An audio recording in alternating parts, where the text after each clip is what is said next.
takeoff point and return journey does not emanate only from Ikorodu. Other parts of the state are actively busy. CMS Jetty is another hub for several operators.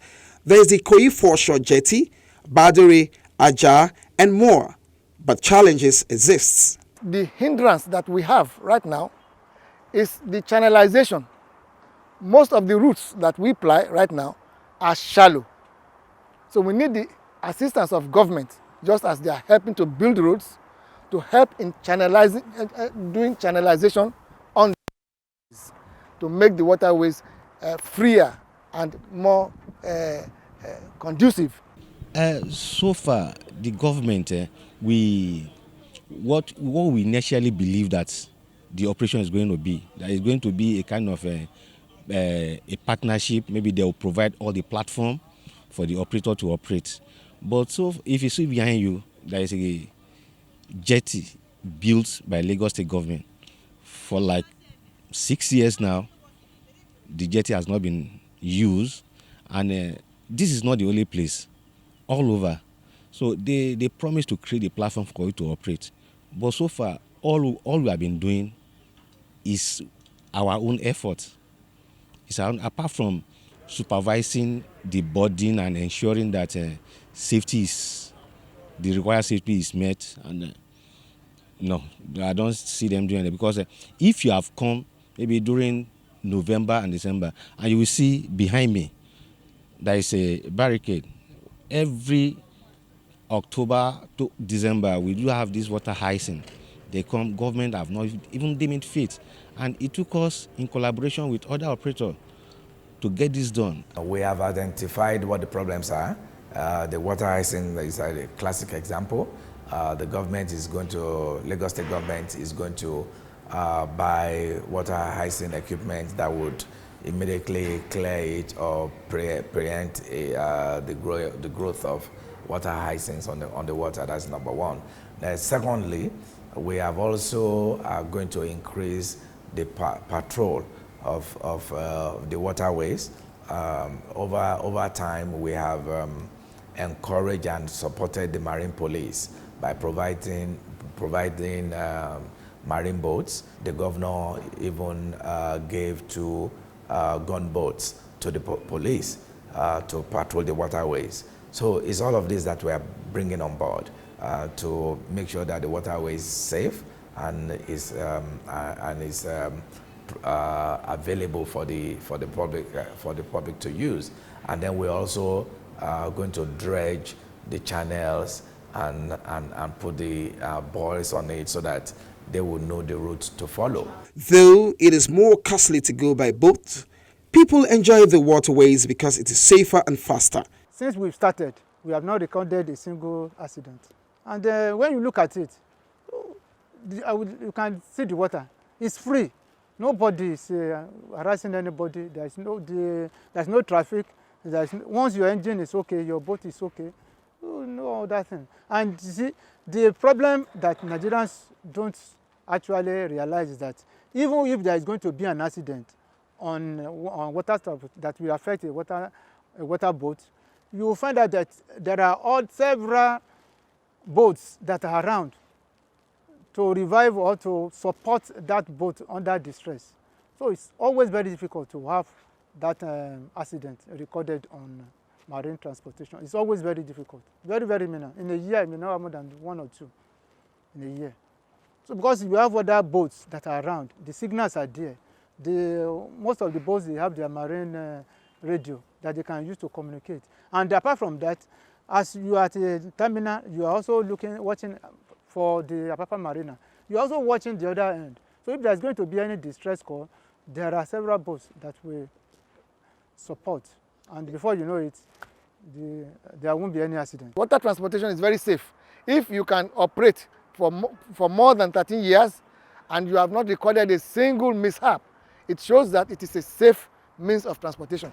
It's just that people need to be educated and encouraged to try it out. Most people, like he said, have this water phobia. They think of drowning, they think of sinking, because the films that they show us from the Western world are films of wreckages. They don't show films of where there's no accident. So when people see accident on water in the films, they think it's the same thing everywhere. No, this is inland waterways. We are not on the high sea. Inland waterways is very cool and calm. So the possibility of accidents is minimal. A boat trip from Ikorodu to Lagos Island, which takes between 20 to 25 minutes on the average, costs around 600 at Ebute and 500 at Majidu. The same trip takes between 2 to 3 hours by road, depending on the traffic, and costs 300 naira.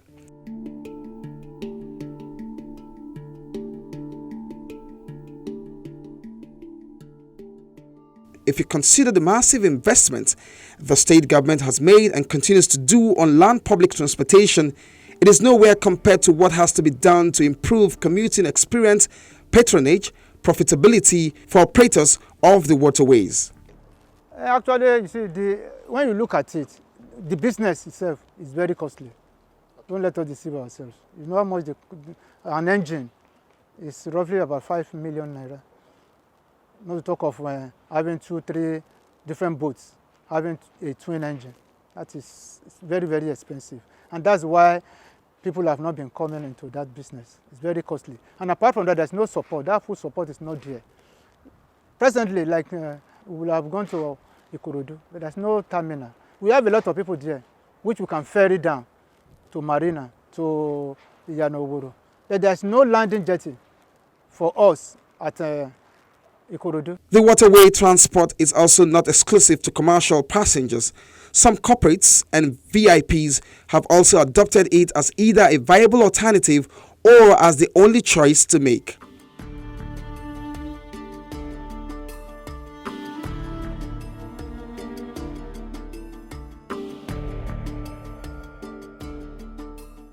Most of the free trade zone area of the state, for instance, can only be accessed through water, which has again created an outsourcing business guarantee for some of the boat operators who are now involved in charter services.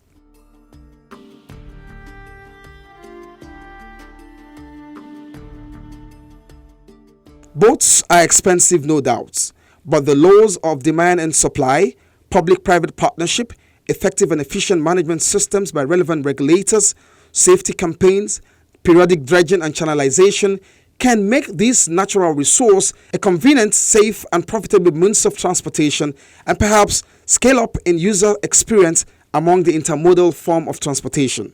Lagos State government has built not less than 8 jetties that have not been made functional. These jetties are already completed and they have all the gadgets, modern gadgets for that matter. But for them to now commission it for us to use is the problem.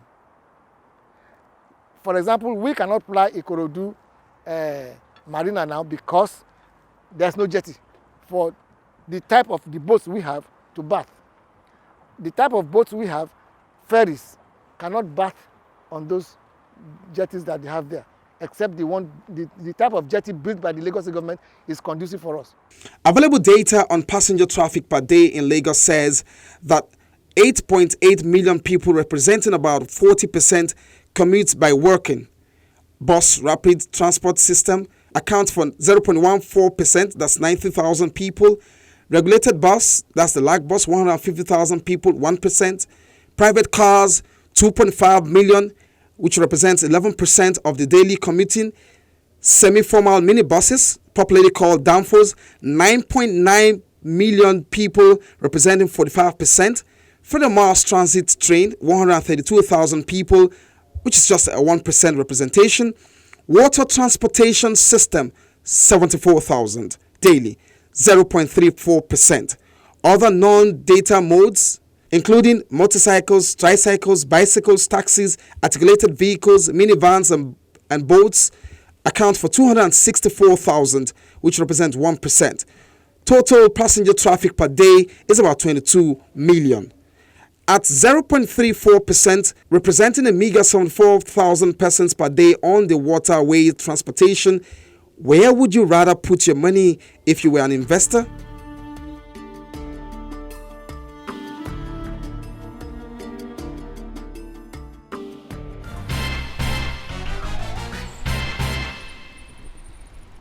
Now, guess what? In just 15 minutes, I've been to the mainland, Apapa precisely. Yes, the dreaded Apapa, and back here on the island.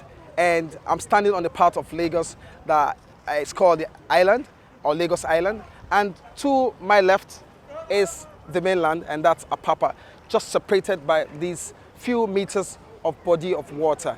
And this is by no means a condemnation of the movement or transportation by road. We are only saying that there is a community of people who have decided to commute smartly. Smart commuting in Lagos now means commuting perhaps through the inland waterways. Thanks for being a part of this week's show. Join us again next week. Bye for now.